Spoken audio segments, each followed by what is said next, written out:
Hey guys, Dan with Pain Free You. Today's topic, you don't have to be perfect. Let's talk about this.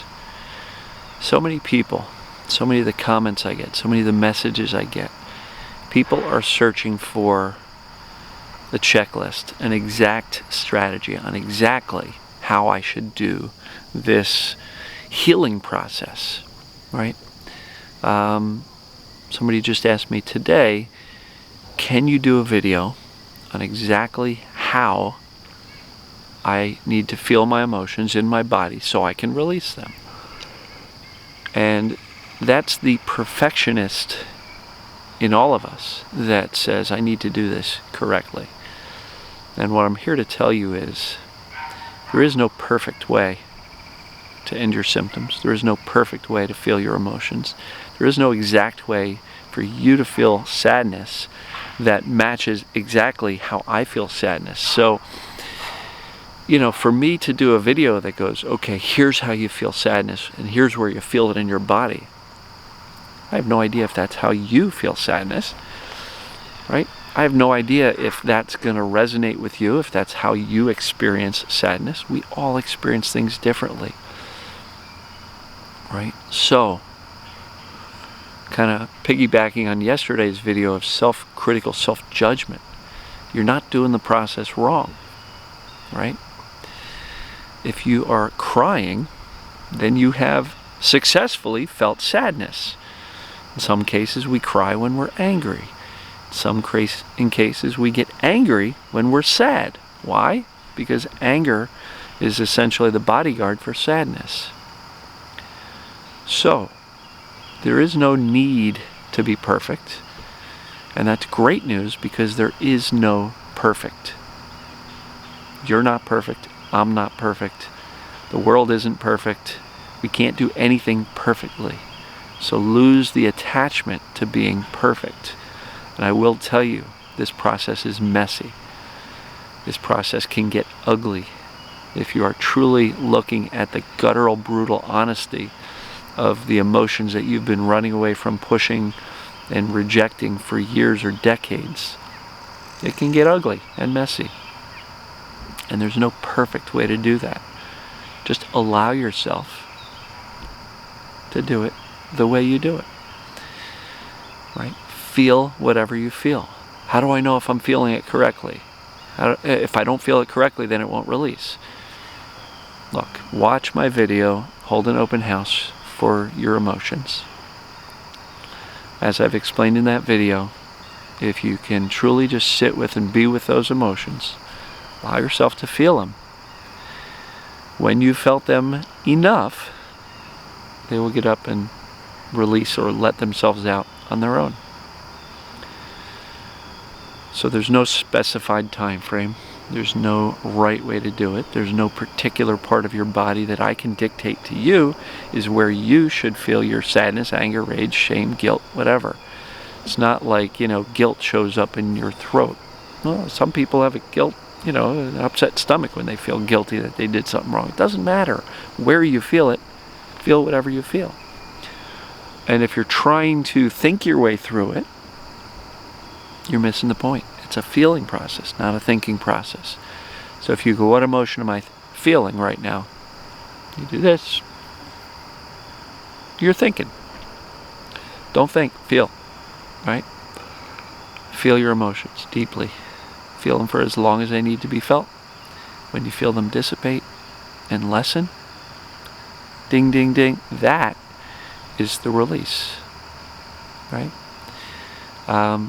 Some people were also saying, how do I let go of my emotions? All right, this brings us into another topic I talk about a lot.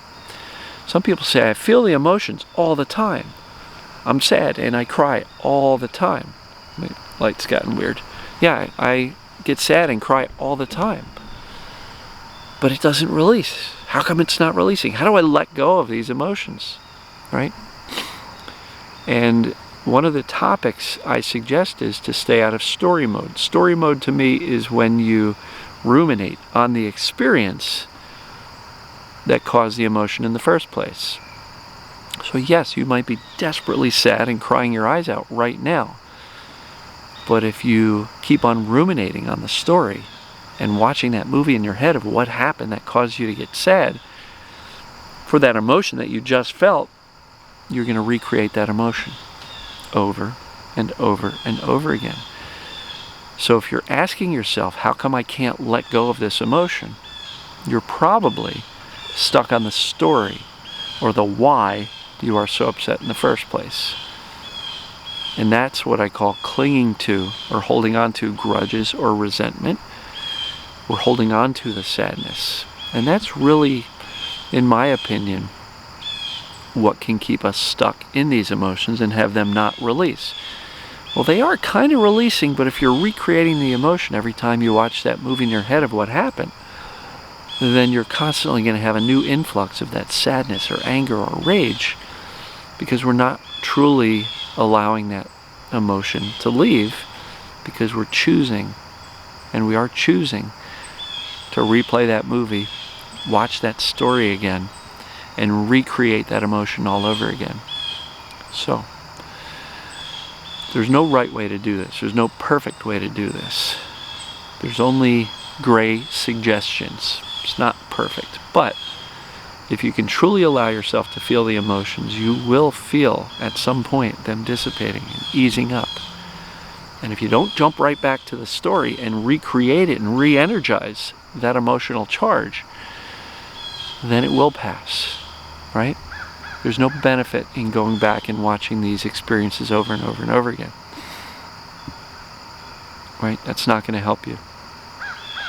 If you need to have an adult conversation with somebody, a boss, a coworker, a spouse, a partner, a family member, a kid, parent, friend, yeah, have that adult conversation. But literally, feel the emotions, the brutal, guttural truth of them, and then allow them to leave when they're done. Don't keep on grabbing them and dragging them back into your consciousness and saying, we're going to revisit this again. Holding on to resentment and grudges and stories will not help us heal. It will not help us lead a more emotionally peaceful life. All it does is keep us stuck. All right? So, are you trying to be perfect in life? Are you trying to be perfect in your healing efforts? Look, life is messy. Trying to heal is messy. Feeling your emotions is messy. Right? However you do it is fine. Whatever works for you is just right for you. And I'm going to do another video on comparison, because that's a little bit deeper of a topic to just cover here, the tail end of this one. But there is no perfection. If you're striving for perfection, you're always, always, always going to be disappointed. You're always, always, always going to end up being self-critical and self-judgmental, like yesterday's video that I talked about. If you didn't watch it, go back and watch it. There's common themes here, folks. Being compassionate and loving towards yourself. Boy, this stuff matters. And if you expect yourself to be perfect, how compassionate and loving do you think you're going to be towards yourself when you're not perfect? Because you're not. I don't mean to insult you. None of us are. We're all human. And that is the fortunate and unfortunate part of the human experience. So don't put upon yourself the need to be perfect. I'm not suggesting that you have no standards for yourself or don't care about how you navigate the world or your life or your career or your family. No, there's obviously things that are important, and we get to choose that. But don't go so far overboard that you're going to beat the heck out of yourself when you realize you're not perfect. Right? Learn from that imperfection and move on. Vow to do a little bit better the next time and move on. Whatever. Beating yourself up never helped. Learn to turn off that inner critic, that inner voice that says you're not enough, you're not good, you're not worthy. Right? And please, as it relates to this healing process, don't expect to be perfect. Don't demand perfection. And don't seek perfection. If you're looking to me or anybody else to tell you exactly how you need to heal, you're missing the boat here. These are overall concepts, learning concepts, that we need to kind of adopt and make our own. Your experience in life is different than mine. So, don't expect that I can tell you exactly what to do with a checklist of the 4 items to do, and then boom, you're done. There are concepts I teach and will be continuing to teach. But the judgment that if you don't do it perfectly, you're never going to get better, will constantly have you seeing fault in how you're doing it. And the only conclusion you can come to, if you're not better yet and you still have pains or symptoms, is, I'm not doing it perfectly yet. And so, lose that expectation. Understand that this can be messy and still get done. This can be complicated. This can be ugly. This can be difficult. This can be challenging. And you can still lose your symptoms.